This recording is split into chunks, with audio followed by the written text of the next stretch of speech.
अभी भारत के द्वारा ऑपरेशन सिंदूर चला गया था पाकिस्तान के खिलाफ, और इसमें हमने आतंकवादियों को टारगेट बनाया था। और इसी बीच में हमने देखा एक चीज कि मशरूम क्लाउड्स पाकिस्तान में देखा गया, और मशरूम क्लाउड्स का जो संबंध है ऑलरेडी परमाणु विस्फोट से है। कहीं ना कहीं उसका परमाणु लीक हुआ है, इसे ध्यान में रखेंगे। और इसी बीच में हम जब ऑपरेशन सिंदूर चला रही थी भारत, तो डोनाल्ड ट्रंप का एंट्री हुआ और उसने भारत पाकिस्तान के बीच में टकराव को रोकने का श्रेय पूरी तरह अपने ऊपर ले लिया और एक नैरेटिव चलाना चाहा। नैरेटिव यह चलाना चाहा कि हमारे बदौलत भारत पाकिस्तान में शांति आई है, जो सही नहीं है, और समय के साथ इसे खारिज कर दिया गया। किसके द्वारा? तो भारतीय विदेश मंत्री एस जयशंकर के द्वारा।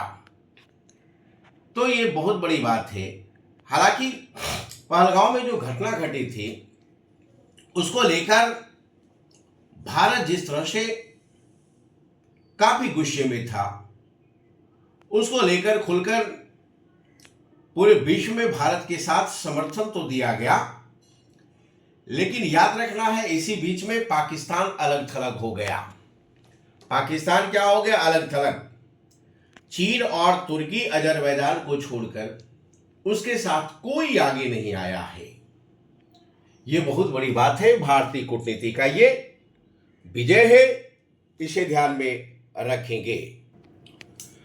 आज एक और खबर है कि भारतीय प्रधानमंत्री का आगमन बिहार में हुआ और इन्होंने पटना में एक नए टर्मिनल भवन का उद्घाटन किया है, जिसकी शुरुआत 2018 से हुई थी, और इसे हैदराबाद की नागार्जुन कंस्ट्रक्शन कंपनी ने निर्माण किया।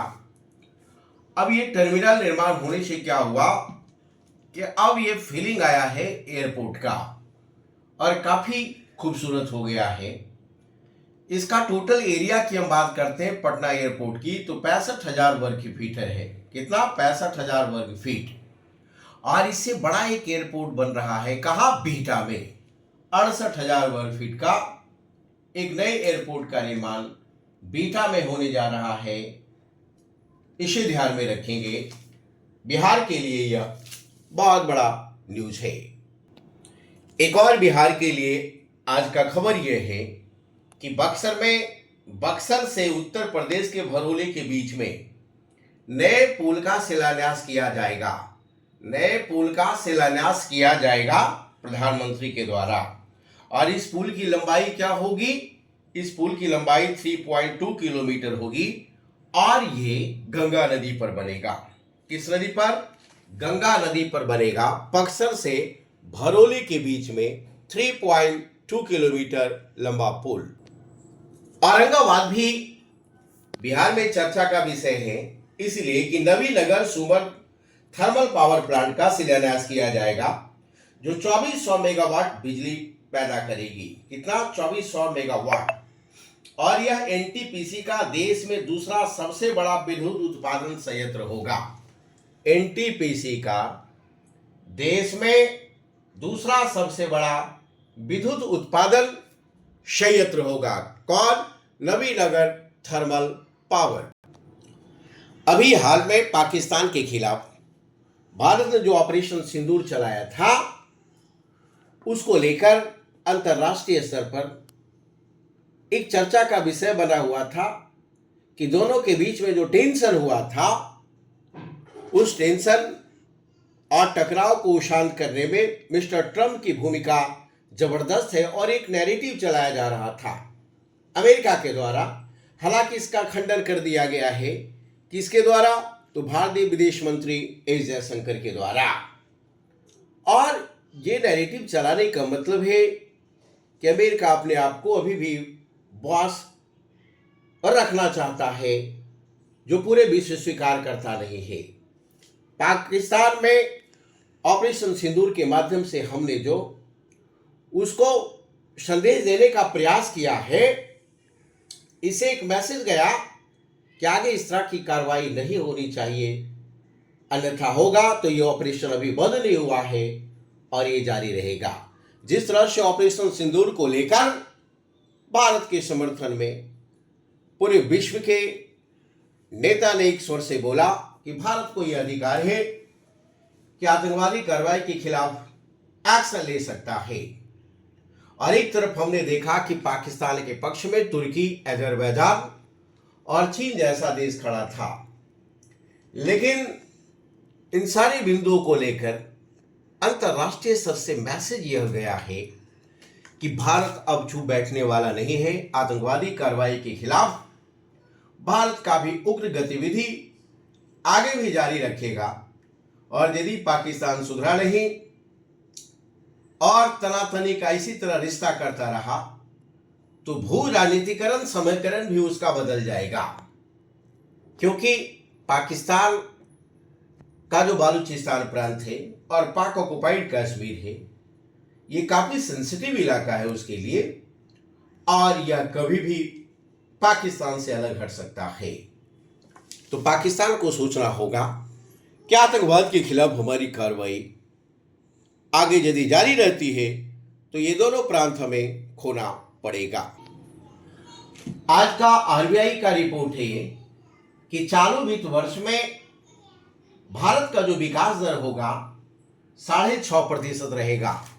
आरबीआई जानते हो रिजर्व बैंक ऑफ इंडिया है, स्थापना इसकी 1935 में हुआ, राष्ट्रीयकरण इसका 49 में हुआ है, और आज का रिपोर्ट यह है कि भारत का आर्थिक विकास दर जो है 6.5% रहने की संभावना है। हमने देखा आरबीआई एक और नया रिपोर्ट जारी किया कि 2025 में 1025 करोड़ रुपए का लेन देन ई रुपया के माध्यम से हुआ है। 1025 करोड़ रुपए का लेन देन ई रुपया के माध्यम से हुआ है, यह ध्यान में रखेंगे। एक और रिपोर्ट किया है, रिपोर्ट और है कि नोटों की छपाई का खर्च 25% पहले से बढ़ गया है, 25% बढ़ गया है नोटों की छपाई का खर्च पहले से। एक और रिपोर्ट आरबीआई जारी किया है कि वर्तमान में भारत के पास कुल सोना जो है 31 मार्च 2025 तक आरबीआई के पास कुल सोना जो है वो 879 मीट्रिक टन, कितना 879, लगभग 880 मीट्रिक टन। याद रखेंगे कितना, भारत के पास कितना सोना है, 880 मीट्रिक टन, यह ध्यान में रखेंगे। जो आरबीआई का रिपोर्ट है, किसका रिपोर्ट है ये, आरबीआई का रिपोर्ट है। और दूसरी तरफ भारत का मुख्य आर्थिक सलाहकार अनंत नागेश्वरन ने 6.5% से आर्थिक विकास भारत का जो संभावित है उसको भी स्वीकार किया है, और 2047 तक भारत को विकसित राष्ट्र बनाने के लिए भारतीय उद्योग जगत को एक मैसेज दिया है कि आप अपना पूंजीगत व्यय बढ़ाइए और लाभ के अनुरूप कर्मचारियों के वेतन में भी वृद्धि आपको करनी होगी, इससे भारत विकसित होगा, याद रखिए। और लाभ वृद्धि होगा तो इससे लोगों का पर कैपिटा इनकम बढ़ेगा और इससे लोगों की सामाजिक आर्थिक स्थिति सुधरेगी। और इस पर सहमति जताते हुए भारत का वाणिज्य मंत्री पीयूष गोयल